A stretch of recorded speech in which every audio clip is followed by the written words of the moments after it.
Marinette veut élever des chèvres, mais aussi pratiquer la médecine. Elle a entendu parler de l'installation dans les déserts médicaux qui pourrait donner lieu à certaines aides. Qu'en est-il ?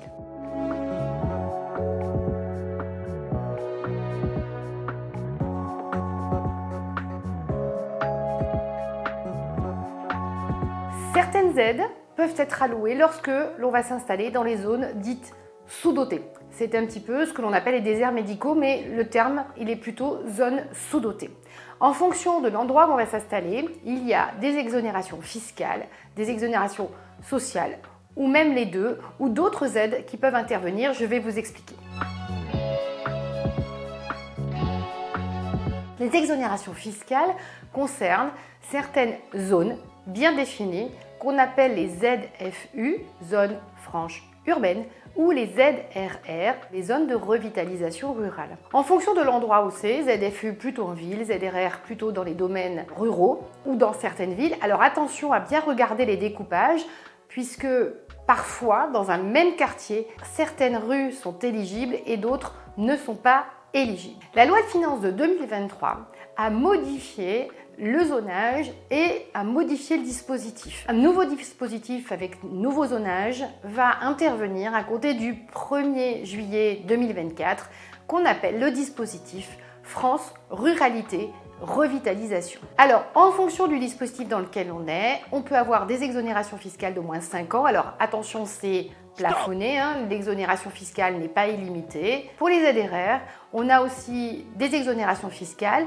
et dans les deux cas, une refiscalisation progressive avec un dispositif qui peut être étendu jusqu'à 8 à 10 ans.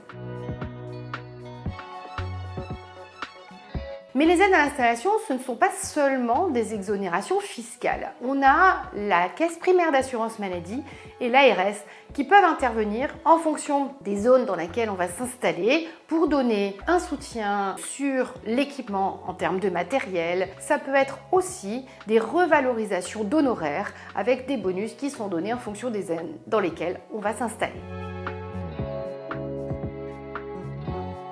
Mais ce n'est pas tout. Vous avez aussi la possibilité d'aller frapper à la porte des communes et des collectivités locales, donc communautés de communes, départements ou régions.